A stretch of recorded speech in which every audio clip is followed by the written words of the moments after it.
back to the Daughters of the Moon podcast. We're grateful that you can join us for another week. We sure are. And we're super excited today. We have Nicole Harp on with us. She is an author, lifelong artist, and psychic intuitive, holding a degree from Virginia Commonwealth University in design. Her career as an accomplished abstract painter is balanced by her deep compassion and strong connection to spirit. Nicole's ability to envision and paint the souls of individuals, animals, and even energy has garnered her recognition as an award-winning artist. Her journey with art and psychic abilities has led her to a profound understanding of the transformative power of creativity and connection to the spiritual realm. Nicole's intuitive approach to art and her keen insights into the energetic essence of her subjects has left a lasting impact on those who have experienced her soul paintings. As an animal communicator, psychic intuitive, Nicole provides consultations for all humans and animal species living and in spirit. She validates by revealing personal details specific to you or your animal. The meaningful information authenticates the connection to your companion. She communicates and answers questions regarding personality traits, behaviors, likes, dislikes, health, soul's purpose, soul contracts, and much more. Any question goes. Her recent book entitled Color of Consciousness 25 Soul Paintings, Volume 1, is available where all books are sold. So, welcome, Nicole. We're excited to have you on the podcast with us today. Thank you so much, Kim and Barb. It's my pleasure. So, how did you get on this journey of doing soul paintings and animal communications? As I was listening to you read that, I was thinking just, I don't know how recently I just thought, animal communication and the soul paintings, it's all just, well, it's not how recently I realized it, but energy is energy, right? It's in the form and formless. So everything is energy. And I guess, my whole life I've been like, I don't know, how you're like kind of talented at, I went to art school and you're talented in a couple of things. You're like, oh, well, what do I do? But you don't want to be a plate spinner. And I feel like my whole life I've been a plate spinner. And part of that has been what more can I do for animals? So I did all these, as a lifelong artist for over 33 years, I went into, went to a great art school. Then I went into teaching and academia. And I've always asked, what more can I do for animals? And I did like a big project for the zoo, which was innovation and engineering. And then I did something, my own products from scratch called Eco Dog. I stand by my word and almost to a fault. Like, so I came up with this idea. It was a community like art project. I got a grant for it. We came up with these ideas, and that was kind of the end of it. And I'm like, well, I really want to see this to fruition. I told someone I would, so then I did, and it turned into a business. And anyway, it was solar powered, driven, based on the environment, and helped animals. They took rainwater and filtered it clean for it was a dog watering station, clean for animals for drinking, and it was based on plant biofiltration. It was great. None of it was my calling. I mean, animal communication and soul painting, the way it merges energy, what animals are here to teach you, and what the soul paintings do, are the same. I don't know if you want to go into that or, but Yeah, that is, absolutely. I realized that it's just really harnessing energy and the Mhm. way you translate that energy. Yeah. And we both believe that strongly that animals are very strong in their communications Mhm. that they give to us, Oh yeah. regardless if they're our pets or they're animals out in the wild or what have you. Yeah. And so that's very interesting to us. So yeah, if you want to talk a little bit about that. Yeah. Well, let's just talk about what you just said. I mean, what are they here for? They're here for to mirror our inner brilliance, our unconditional love, help us understand unconditional love. And as far as like animals in the wild, so much more. I feel like yes, our domestics, but more so wild is the oneness that we all share, and that how they are mirrors for. They're sentient beings capable of free will, consciousness, likes, dislikes, of feelings, opinions, emotions, and they, whether they're wild or domestic, they mirror us.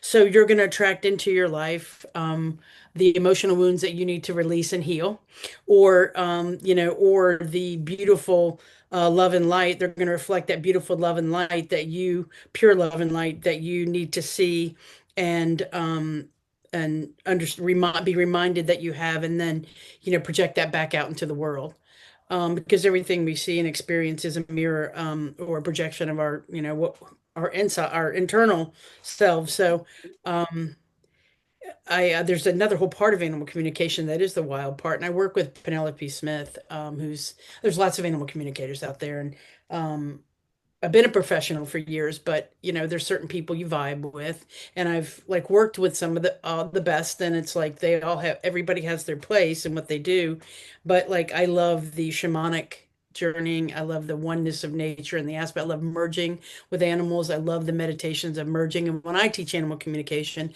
I teach it from that methodology, and it's the holistic because it's life is energy, or spirit is energy, mind is the builder, and body's the result, right? Edgar Casey, I teach at the ARE actually, but that holistic approach is how I approach animal communication, and that's kind of where she comes from. So I do work closely with her while she's still here because probably the only time she's doing some big I'm plugging you, Penelope, not that she needs it. But anyway, she's doing some really working closely with some professional animal communicators.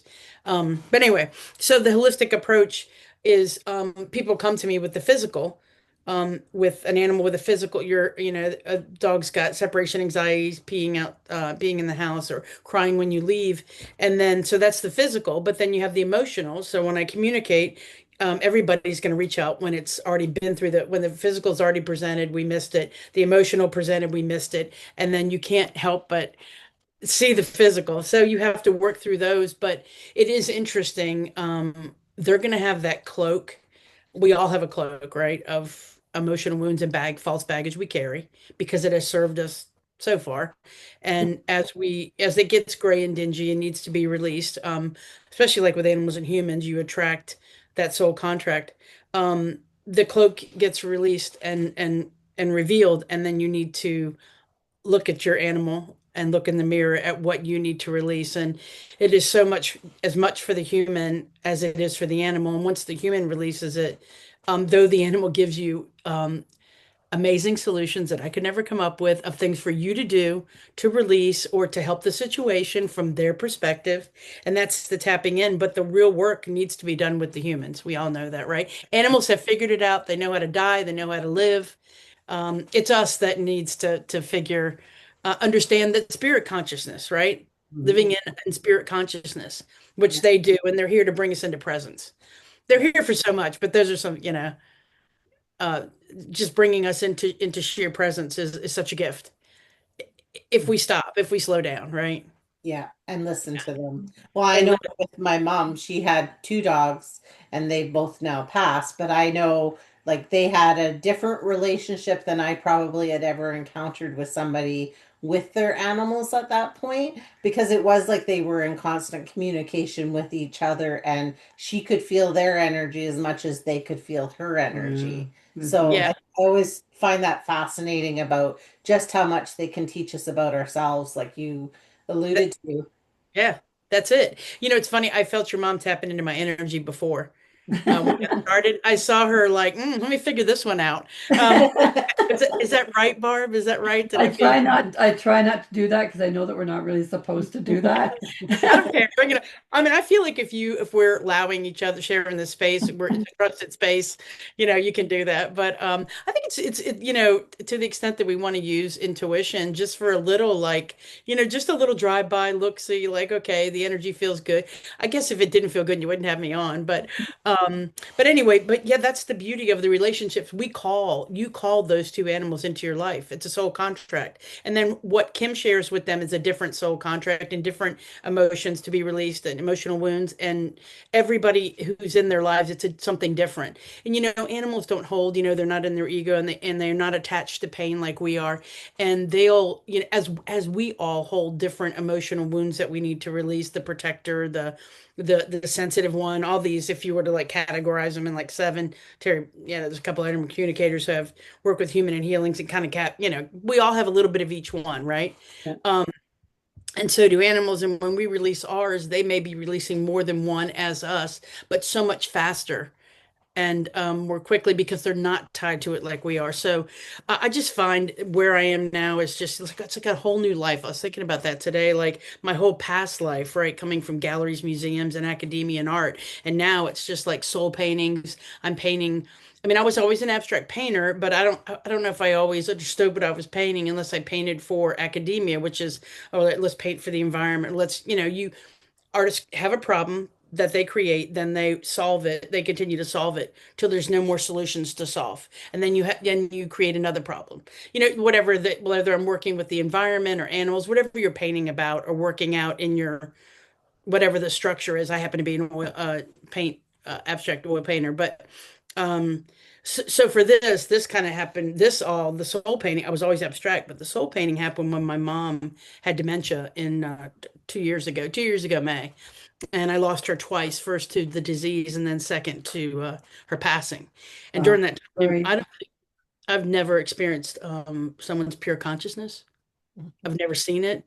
I was her after her the aggression of dementia and Alzheimer's passed, she came out this pure love and light and consciousness, like she would come in as a child, and I saw that, and it blew me wide open. And her being so courageous, it healed our karma. I mean, mothers and daughters, it can be wonderful, or it can be tumultuous, or a little of each all the time. But if you want to know yourself, look at your mom, right? Yeah.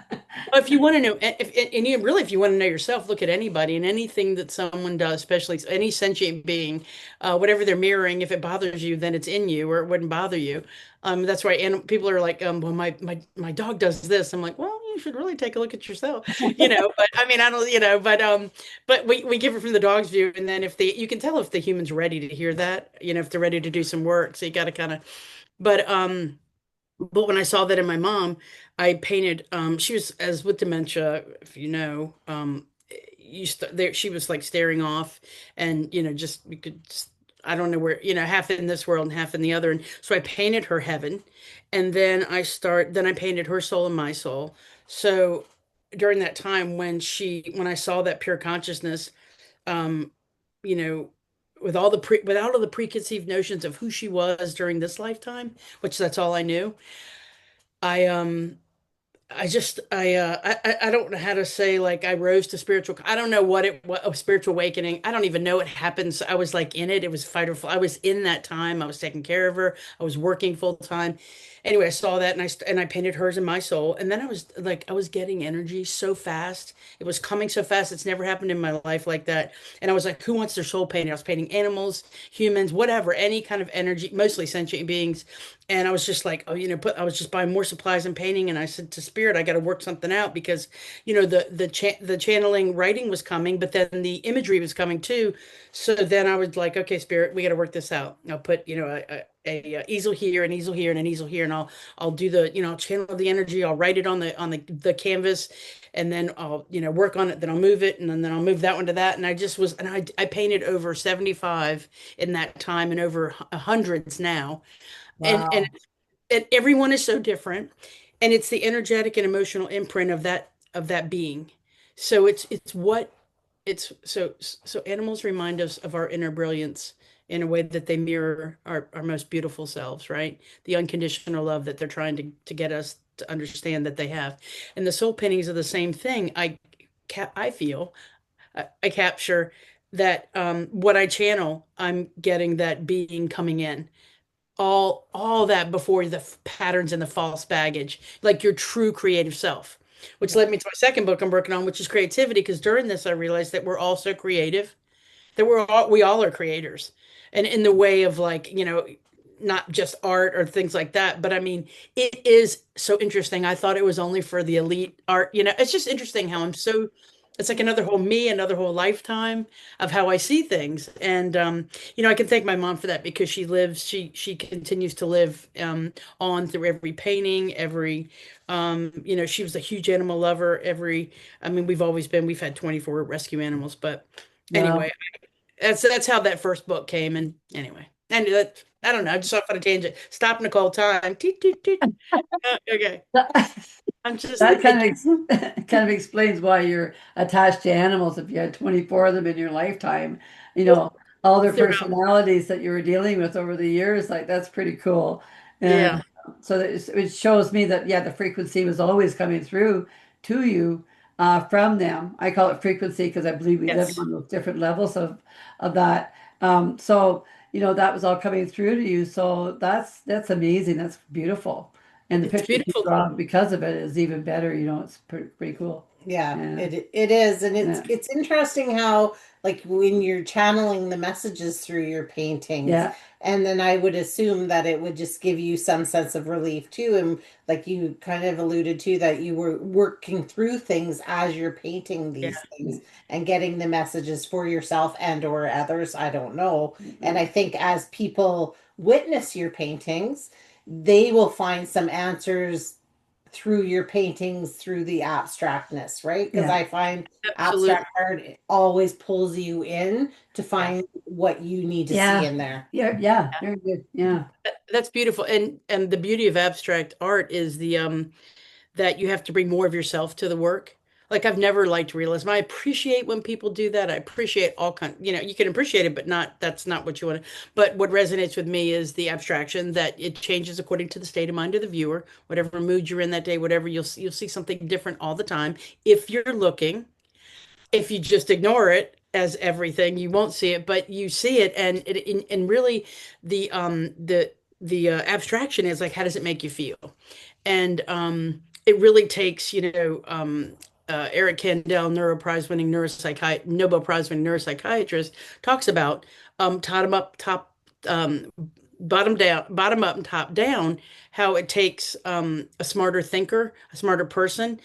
You're firing off new neural pathways, just like when you walk, and you have to bring so much more of yourself to complete the story.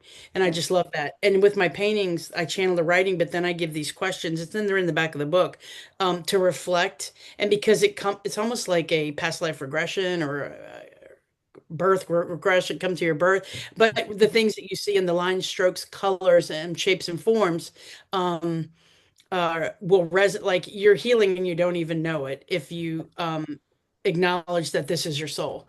Yeah. And what if we could look at all our souls as colors and not, colors of your skin or body types or politics? And it was just, oh my God, that's a beautiful soul. If you look at a painting and like, oh, there, and it's interesting because my animals, when I had a big show of 100 in January, people were like, oh my God, I love that one. I love that one. I'm like, well, that's Charlie, my Charlie, our rescue. That's Bogart. And it's funny because the paintings that you're drawn to, the energy is the energy you need to be around.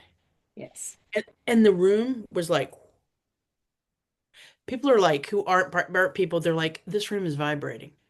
And so, Barb, it's funny when you said that, like because it was just like throb, like vibrating. I mean, it's because I had 4 foot by 6 foot paintings. I usually do 20 by 20 or like 34 by 4, like, or 3 foot by 4 foot or 5 foot by 6 foot. And so, Really good. um, Oh, it was presence. It was amazing. But sentient beings are presence, amazing presences. So especially like when you come in with that pure consciousness. So Do you want to share one of your photo or one of your paintings and discuss it with us a little bit, just about kind of sure. how you came to it? I think that would Okay. be interesting for people to see. I know we Okay. talked I about would this love ahead to. of time, but Thank you, Kim. yeah, I'm going to pull up, just we talked about it before. I'm going to pull up that heaven, and if you don't mind, I read the little the writing with it. yes, please. The heaven that okay. Um, right. Move it up some. Can you see that pretty well? Yeah. Full screen. Okay. put a face on it here. Mhm. There we go.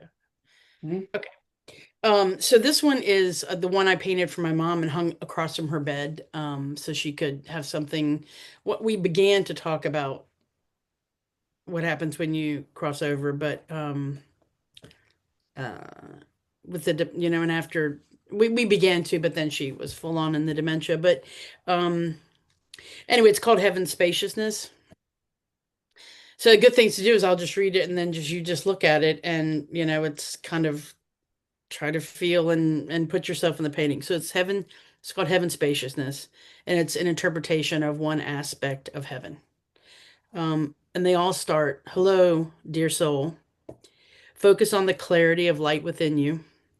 Allow that light to fill the open spaces in your heart, and look for the blue of divinity to wrap its loving arms around you. Though it never left, your soul is home.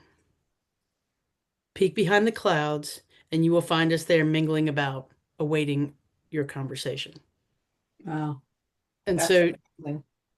they're all that. Just some came out poetic.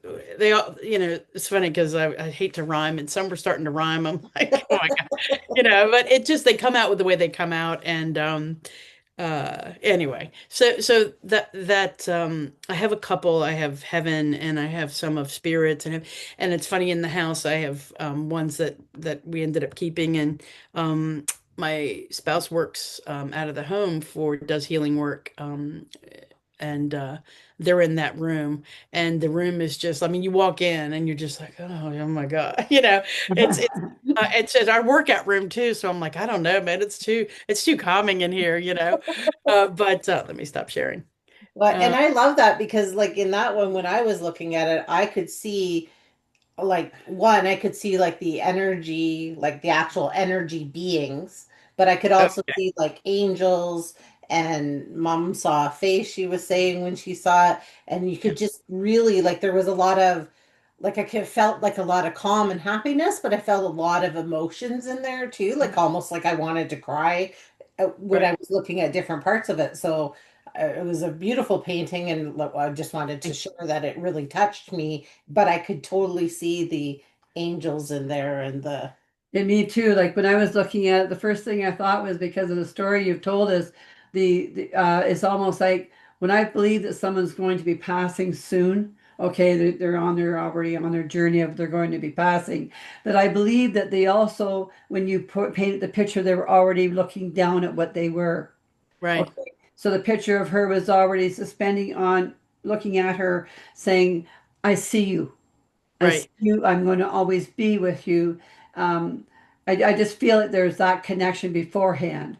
And the only reason I say that is because before my husband passed, um, I just felt like I was already grieving him Right, before he even left this world. So by the time he did finally leave this world, I'd already done a lot of grieving. right, Okay, right. because he was already halfway between both dimensions, sort of thing, right? And Absolutely, absolutely. Yeah, that's what I saw in your picture, was is almost like she was looking down at herself. right. Or maybe if she even painted, I think she's part of the paintings, Exactly, especially like yes. especially the one of like she and my our two souls together, like. And it's interesting because you're like, when you like, so um you both of you are sharing things with me, and I'm seeing things and experiencing things that I never have. I've gotten distance on it. I'm seeing it again from a fresh perspective. I mean, it's interesting because I wrote that first book out of a pure, like, again, I feel like fight or flight, like adrenaline, Right. because working full time, and I was getting up at early, and like 3 in the morning and writing, and then I had to be to work at 6:30, and then coming out of that, just I left teaching after my mom passed. It was killing me. 25 years academia was just killing me.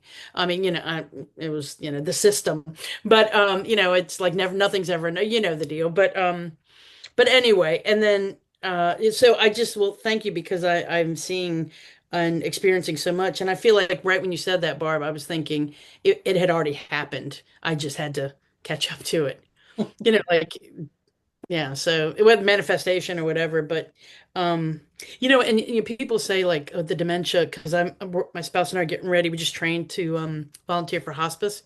I'm going to be doing, because I teach soul painting at the Edgar Cayce Center for Enlightenment here, the ARE, and I teach other places. I teach to get out of your head and into your heart, not to make a work of art per se, though you'll have a beautiful piece at the end. But I teach people through guided meditation and some journaling, and then um, to do what I did for release of emotional wounds and grief and trauma, or just to get closer to your true self, your true calling. And I just forgot what I was going to say. And so there it goes. And there it goes. That's right. it So must if be it somebody must be a break. I need right. So if somebody was interested in that, because I know a couple of times like I was trying to paint, and that's not necessarily my creative outlet, but I was trying, and I like the abstract because then I feel yeah. like less like I have to be perfect to make these things. And so I guess, could somebody, if I wanted to go back to that, could I just like go to a meditation, like meditate myself, and then just pull out the colors that I feel like are calling me, and then just sort of paint from your soul? Is that kind of how you would do this work? Um, in a nutshell, yes. Not Okay. that like I'm the first one who thought about this. My way's the only way, but I have kind of I went back and kind of traced my steps. Yeah. And because you were talking about art and what I always uh it was always a way for me to understand my emotions, and I didn't know that. And so, really getting in touch with how you feel is really what I've been doing for this part of my life. And so I kind of backtracked and condensed version of and took the art element out of it, like getting away from composition. And the only thing I do is like demo the oil, the water soluble oil sticks, because we're going to use our hand, because the paints that I use are RNFs, and they're big oil condensed into a stick. But this is a water soluble oil pastel, and so you get away from the brushes or how to hold the brush, or what end to use, and so you're just really tactile with your hands, because we've been using this, we're makers, since the beginning. So yes, you could. And the key is to get out of your thinking mind, right? To get out of your thinking mind and into your heart. And it's easiest to do someone else's soul than your own first. Do you know what I mean? It's easier to just think about, I give some people some and I really use a friend of mine, Sherry Dillard's meditations until I create my own, because I mean, I do tweak them to make them my own, but she gave me permission. Uh, but you flush out all your thinking mind first about the person or energy that you're going to create, and you get it all out, like you would any, it's not in meditation, and then you go in and really tap into your heart, um, consciousness for that soul. And like you just said, let the colors choose them for you. And I kind of start with a basic structure and form, and then fill in those colors and layer, and that's it. You're right. So what you're saying is, yeah, and it's so therapeutic. And I think so. Especially if you're using your hands. Like I feel like that's yeah, such a connection, right? Because you've got that energy in your hands and you're just, yeah, yeah, Yeah. and I feel like when we're doing things with our hands like that and being creative, it does sort of even stop our thinking mind even more because yeah, we're just kind of feeling into that. So I love the right. way you do that. That's Yeah. amazing. Yeah. Because if you had a paintbrush, you'd be like, am I, in your head, like when you're doing psychic work for, when you first started out, right? Was that a real hit from an animal, or by the time you're saying, that was me making up that animal communication, you've already missed it, because it's so fast, and animal communication is so fast, right? It's instantaneous, and so by the time you've thought about it, you've already missed it. You missed it about what, two thoughts back. But the same thing with a paintbrush. So you're like, oh, well, how do I hold? Am I holding this correctly? Well, right then you're already out of your head. I mean, out of your heart and in your head. And that's when we start to, that's the problem. Just when Yeah. we're in our, we're Yeah, in our well, and I loved how earlier you were talking about creativity, and I think that kind of leads into it is, you know, we often get stuck in these ideas or boxes that, right? If you're right, creative, that has to mean that you're an artist or and right. there's A so label. many different ways They, to yeah. be creative, right? And yeah, I hate labels. Right. I do too. Well, what you were saying before, like, you felt less pressure making abstraction. Now, I just want to say, from an artistic, like the same qualities and like the same in authenticity has to go into the abstraction as the other. But really, I've always thought, why would I want to paint something photorealistic? I could take a photo of it. I know that a painting is different, but it really just makes you. I mean, if you can paint something and remind me it's a painting, then you're a good painter. But if you paint something and it's photorealistic, and there's no, or you're doing it, and there's no sense of time and place, you're just a good copier. Do you know what I mean? But if you can give me the feeling with it, and a lot of Mhm. people are really good at copying, you're really good at that. But again, you're in your thinking mind, because it is like a paint. Remember the paint by numbers when you were Yeah. a kid, and the smell? I was like, my mom got me those. I got a French beret and a palette, and I was like French accent, faking it up. I'm like, fon, fon, fon, fon. I was like playing the part. That's Fake it till fun. you, Fake it till you make it. But yeah, but there is something. So it's turning, I think Kandinsky, no. Chagall, no. Anyway, I'm thinking about the artist, but it's harder to pull from the inside out than from the outside in. Hmm. No, Yeah. it is Well, and it much. was funny because saying that, but then after I finished the abstract painting, and I was like, then I'm critiquing it, right? Yeah, yeah, yeah, yeah. I don't think I did a very good job. I thought that was going to be easier than I thought. Yeah. So I lost, then that's where I say, like, then I was like, okay, maybe that's not for me. Maybe that's not my creative outlet. Like, maybe just keep writing. Right. Or like, what's the purpose of it? Are you doing it for the emotional release and, and get yourself away from, it's really the purpose. Why are you trying to enter into a show? Are you trying to compete with other people? Yes. But then you start comparing yourself again. And you know what happens when you start comparing yourself. Yeah, that's Yeah. never good. Never good. Never good. Never Yeah. good. Never good. Yep. So your new book, when is your new book coming out? It's a good question. That's a good question. I don't know. It's funny. I took some time and I'm now starting, I never ever thought I was a writer, ever. And I would say that everybody needs a good editor, right? A writer writes, and a writer doesn't have to be just a writer, and a writer could come in their lives in their 50s. And everybody needs a good editor though. So I just need to it's been, swirling around because June will be 1 year since I left teaching. So I feel like I'm really just decompressing and releasing, and it's just so I'm getting ready to actually structure myself and do the morning pages and just get up and start writing and really release myself from thinking I have to do it at a certain time. So I don't know. I want to keep it fun. Yes, But I absolutely. feel like once I was doing it and then I stopped. I start again. I don't know the answer to your question, but I can't wait till it does. I have an agent for this one and she could dump me at any time. So we'll see. They either like you or they don't. So, I mean, to Yeah. me, it's like whatever. You're either going to like it or you're not.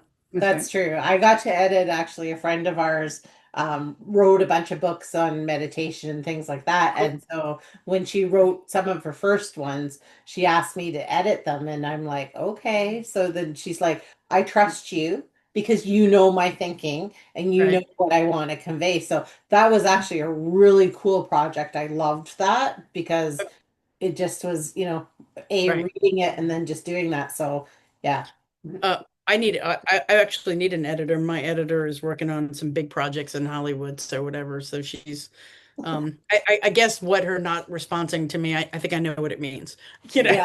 Find someone else. That's Yeah, right. Yeah. Well, and I mean, I think everything aligns when it's supposed to, right? I So think you're right. when you're ready to write, you will write, and Find when your- you're ready to find that those doors will open and just present Exactly. themselves. Yeah. Yeah. Yep. I'll Yeah. put that in the back of my mind though. Kim, Yeah. editor. Yeah. Yeah. Yeah, I don't know, but it was just a fun project, and I think because I love that kind of behind the scenes work, it was a Right. lot of fun, and because I knew her, I knew where I could you know, Change it. take some liberties, I Yeah. guess, but Well, not this that I'm taking away her creative structure of what she's trying to say Yeah, either. 'cause you can't do that either. Yeah, Yeah. it's a fine right. balance. You live this. You are the. I mean, the metaphysical is what you. I mean, so Yeah. you uh, you can only enhance. Yes. Yeah. Yes. Yeah. The understanding is key. I mean, I wouldn't find someone who wasn't into, who what didn't, exercise their intuition, who Yeah. wasn't that type of, energy and vibe. Like your Yeah. mom said, the frequency, there's a frequency that Oh, there I have. definitely is. Yeah. There definitely is. Well, your art is It beautiful. is Like, beautiful. I can't wait to see Yeah. more of it. And Well, yeah, just I'll because I send you love, if you're interested. yes, yeah. Give Do me, you you want me to have put, your book in front of you so you can put it on the screen so we can see it? I will, and I will send you, this one says not for sale, but, I'll send you one. I'll send you ladies one. Oh, Very thank nice. you. Oh, thank you. There we go. Forget about the line through there. But I have this one that's very affordable, and then I did a big hardback 12 by 12. of 50 soul paintings that I sold at the show, just a handful of those because they're so expensive to print, full color, Yeah. back, yeah, and that was like 250. But yeah, I love this because it even that, like how much I've changed, and it's like, oh, it has to be this, it has to be that, and it's like, well, it's important that more people have it in their hand and in their heart, or that, your pages are 900, pound, you know what I mean, 910 pound, recycled Reeves paper. But anyway, yeah, so I'm Yeah. just honored, Well, humbled to have been able to, I never thought in my life I'd write a book. So now I'm going to do number two, and I know there's a three. So, I mean, it's amazing what, I'm going to even say a fourth, but that's Yeah. just what I'm saying. I'm getting oh, from thank you you. is there's more, and I thought it was really interesting because you called this volume one, and it was like when you did that, it's almost like the message that I would get is that you left that door open to be able to create as much as you wanted to, Yeah. and to move through whichever kind of Yeah. genre and paths that you wanted to go down. So. And I got something for you too. It was kept saying splash painting. That do you do splash painting? I don't. It was telling me that you should do one. Okay. Okay, it was telling me you should do one splash painting. That I don't know. It's like your soul will enter as you're doing the splash painting.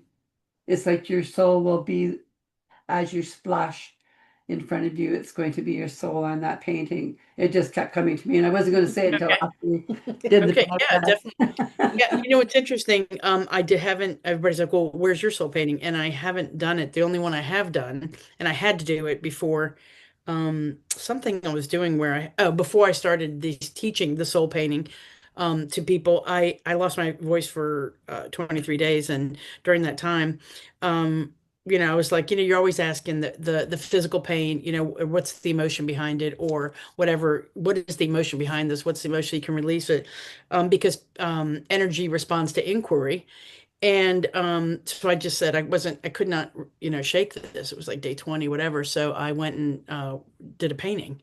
And maybe, can I show you that one? Yes, That would be absolutely. cool to show you that, because so it's not, oh, I have to find it first. Oh, Okay. is that going to be okay? I'll be quick. Yeah, yeah, no, absolutely. No, Okay. I think that's great because when our physical body steps in and does something like that, we lose our voice or we get Yes. pain in our body and we can release it like you did out of this painting. Yeah. I think that's just so miraculous to hear because I always think that when I get an ache or pain, I I think, oh, that hurts. But then I think, what is my soul? What is my body trying to tell me? Like, what message Right. is this supposed to be What for do I me? need to know? Let me get rid of this one. Well, it's not getting rid of. Can you see this one? That Uh, Not yet. um yeah. no. Okay. Shh. Let me stop sharing. So there it is. Okay. Um so can you see the Oh, yellow? Yeah. yeah. Okay. So I, believe it or not, even though I've like done tons of podcasts and I appear to be confident to people, I've always been self-critical of Oh, the we words all are. in my mouth. I know, right? We all are. And I was getting ready to teach a big group, or I was an expert speaker at the ARE or something about animal communication. And I said, if I so that's the closest to my soul painting. It's called The Battle of the Voices. And I said, and there's more to it. I sat with it. I did my actual work, where I reflected on it and sat with it and answered some questions. But in a nutshell, I said, if this is my inner uh, speech, my inner voice, the words that are coming out, the ideas that I'm sharing, I have nothing to worry about. It's almost like here that And she's already pushing things out of her mouth Yeah. and pushing things away that she doesn't. and I feel like too, more so than any of the other paintings, there's this base structure of that this one has at the bottom, like it was already there. Yeah. This Feels like base an opening. The support. base for me Yeah, is like feeling like an opening, and then yeah, all the healing is coming out, and Yeah. you're releasing all these different things, and all your energy is just like bursting out once you're able to open up. Yeah. A So lot from that's the what I heart. pick up with A it. lot from the heart. you all are wonderful. I should when I get my video blog going, I should have you on interpreting art, both of you. I'm serious. I'm serious. Yeah. Maybe Yeah. we'll collaborate on oracle cards in the future. Oh, You, you that would be can paint wonderful. and Yeah. we'll do the intuitive part. Yeah. I've always wanted to do abstract oracle cards. Yeah, I Yeah. think that would be very cool. Yeah. Yeah. You do the channel message. I'll do the abstract, or, maybe you do some of the paintings as well. I don't know. Yeah, There you I go. guess the Yeah. I guess world is our oyster. it is. It is. Well, it's been so much fun talking to you. You've just got such a great energy about you. And can you tell everybody where they can find you? Well, first I want to say both of you have a great energy, and I love just you both are, but especially your mom. But you both are, of your mom too, but just how rooted you are in Mother Earth. I just feel like your feet are so like I don't even feel like you need to ground before you do something. You're so that like you're just, I just love the respect. I feel like you have respect, just such respect for Mother Earth and and everything in it, animals especially. So it's been my privilege to share time with you. So thank you. Okay, so where can you find me? Harpspace. I'm getting ready to do my website too, but anyway, harpspace.org, harpspace.org. I teach animal communication and I teach the soul painting. Animal communication, obviously online. The soul painting, eventually I will be doing it online, but I teach that at the ARE and an art place called D Art here in Norfolk, Virginia, like an art workshop place. Nice. So yeah, and animal communication consultations. So the two, I just don't want to be a plate spinner. The two are the same. They're both communicating with energy and communicating um, individual perspectives, whether it's from the animals or your soul. Perfect. So. And if you had a final thought to leave with all of our listeners, what would it be? Oh God. Uh, the beauty that you see in your animal companion, and your soul painting is in you. I don't know most of the world has animals, but the beauty you see in nature and in the animals is in you. Right. That it's always being mirrored back to you. Right. Your inner brilliance. I just wish more people. You're so wonderful. You're so, slow down, pay attention. Yeah. That's a beautiful message. And I feel like both of you do that. You're just both so bright and you're just I feel like both of you do that to whoever you are with. I mean, I've never met you except for this, and Yeah. I just feel that you do. I just I hate to use that same terminology, radiate light, but you do. But you do. We Well, try. thank you. Thank you. We try. Thank you. Yeah, and you do as well. Like you Yes, you have do. just such a wonderful magnetic energy. It's just like draws you right in. So we really Thank you. appreciate you sharing Yes, very much so. your life with us and Yes. being on with us. And we do hope you'll come back again as you are on your journey. We would love to do that. And let us know. I would love to do that. And let us know when you do the splash painting. I will let you know. I'll send it to you. Yeah. Okay. Thank you. Thank you, Kimmy. Perfect. Thank you. And everybody else, we will see you the next time. You will so.